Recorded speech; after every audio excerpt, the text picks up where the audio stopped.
Welcome back. Talking about the brain-skin connection. Welcome back. I want to let you know about the Center for Neurodermatology, which I run here in Tampa, Florida. We work with Alzheimer's disease, Parkinson's, autism, melanoma, neurodermatitis, and other neurocutaneous diseases. And our goal is to use the skin-brain research to provide effective strategies that prevent disease, promote healing, provide treatments, and enhance well-being. So now that you've come back from a walk in nature and you didn't have your cell phone with you and you're just very mellow and relaxed, let's get into part 3 of hypervigilance and phantom vibration. Again, the quote from Andrew Sullivan: "We live in an always wired world, and can be joyful with all the connections, validations, and the laughs, and our access to information, but we are only beginning to get our minds around the cost." In an April 24, 2019 New York Times article by Catherine Price entitled "Putting Down Your Phone May Help You Live Longer," Price provides an overview of how cell phone use can increase levels of the stress-related hormone cortisol, which can threaten our overall long-term health. She writes that an increasing body of evidence suggests that the time we spend on our smartphones is interfering with our sleep, self-esteem, relationships, memory, attention spans, creativity, productivity, and problem-solving and decision-making skills.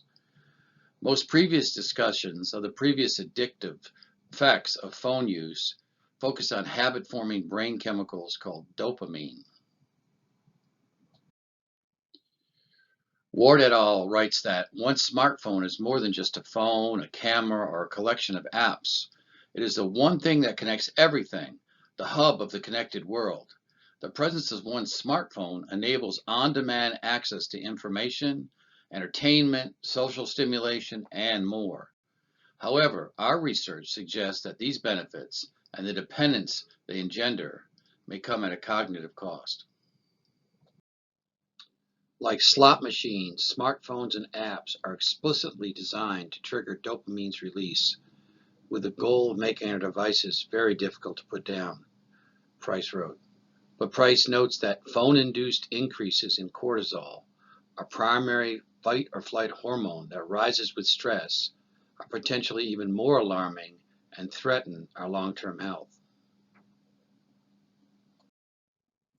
Putting down your phone may help you live longer.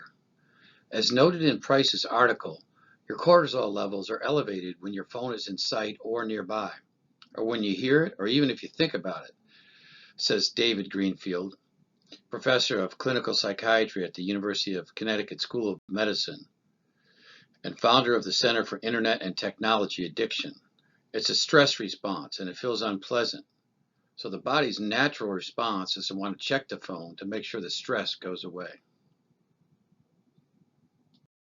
Have you ever missed a turn while driving while talking on your cell phone? In an article by Stothard et al., "The Attentional Cost of Receiving a Cell Phone Notification," the authors noted, is that although mobile phones generate generally short-duration auditory or tactile notifications to alert users of incoming calls and messages, they can prompt task-irrelevant thoughts or mind-wandering, which has been shown to damage task performance. A second problem is the light a device emits. The light gives a stay-up signal to your brain and disrupts your natural sleep cycle by overpowering the sleep-inducing hormone melatonin. Make sure you switch off all your electronic devices like phones or tablets at least an hour before bed to adjust to a more mellow mood.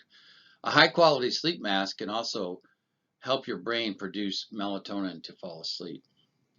Since you may spend more time on your smartphone, laptop, or tablet than you spend sleeping, it may be a good time to set limits and ignore what appears to be a constant sense of phone etiquette, obligation, and a fear of missing out. Computer screens may look good during the day, but at 2 a.m., you don't really want a bright blue light screen. If you need more help, there are devices and apps you can use that make your computer screen color resemble the current time that you're at. It could be midnight, 1 a.m., but anyhow, it signals it's time to go to sleep.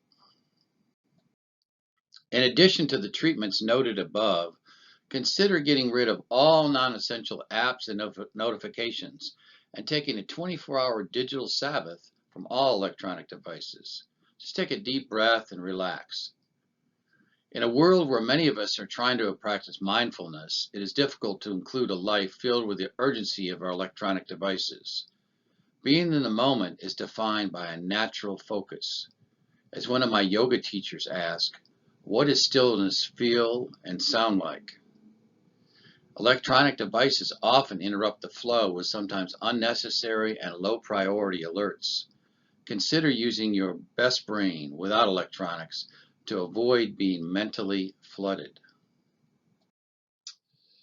I hope that you've enjoyed these lectures on hypervigilance and phantom vibration, and that you are not distracted by your cell phone or other device.